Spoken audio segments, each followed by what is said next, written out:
Hello. This is how you fix the Razer optical switch version 1 to make it sound better, not clickier. So a lot of people have this problem. The version 2 of this switch, it's completely different. It's more softly sounded. So let's see how we can fix the version 1. You need to disassemble the keyboard and take out the switches. After that, you will need O-ring lubrication. I bought this from AliExpress or Temu. It's very inexpensive, like $1 or something. Also, you need some small O-rings. Also, it's inexpensive. This is from watchmaker kit, and let's see how we can fix the switch. So if you take the switch, let's see where is the problem. The problem lays down here. The red part, when you push the button, comes down and hits. Let me show you. Hits this part. Hits the bottom of the black plastic, and this is the clicky sound it makes. That it's not very good. So we need to remove the balancer first. Okay, and then you take a tweezer and you put the tweezer inside here and here. You gently push the tweezer, and then you see, and then you just pull the red part. Okay, what we need to do now, we take the spring out like this, and as you see inside, there is in the bottom the spring seat that it makes the spring sit in the center. Okay, this is the optical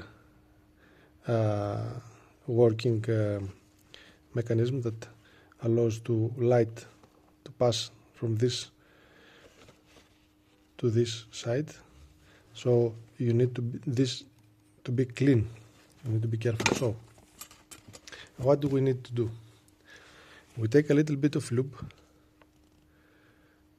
and we put a little bit like this, okay, in the bottom.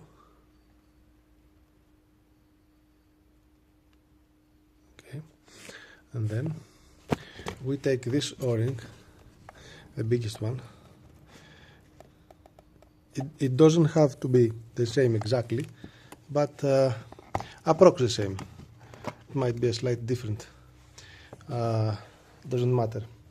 So we take this O-ring right here. Sorry for the camera, but I'm not a YouTuber, so I use my phone. And then we take the O-ring and we drop it in the center. Sorry if you cannot see. I will show you from the microscope. Let me show you from the microscope. So this is the bottom with the O-ring. I don't know if you can see the O-ring inside. You see, this is the seat, and this right here is the O-ring inside here with the lube we just put. Okay, so the next step is take the spring. No, wait. We need to lube a little bit the rails also. So we take a little bit of lube put a little bit of lube here. Okay, and we need to carefully lube these rails here. 1, 2, and the other side. Okay, and then we need to take the spring, drop it in the center,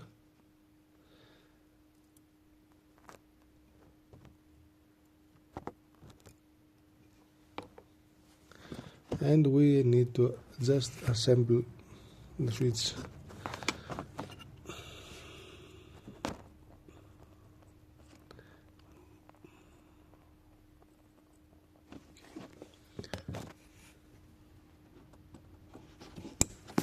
Okay, be careful now, because the spring, as you see, it's not seated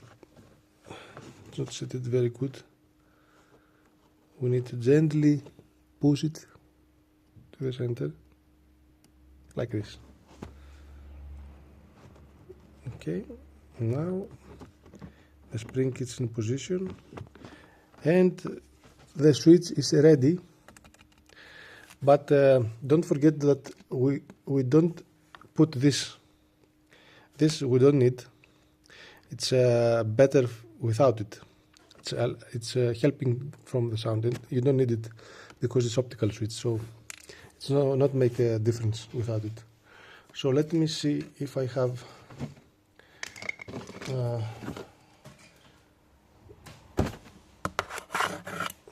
Here I have one sample to show you the difference.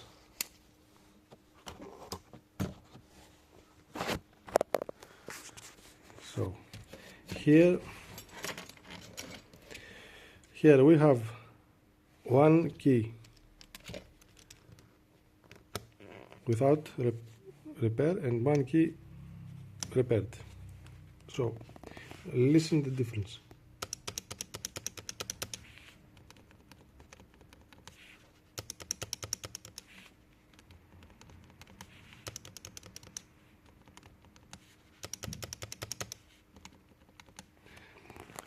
Now, the last thing you need to do is take the back cover of the keyboard.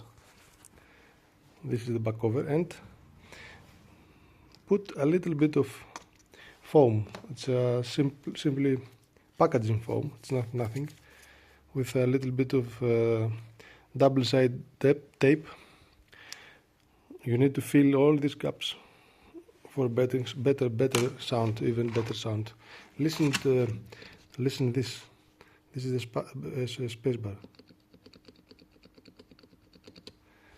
It's much better.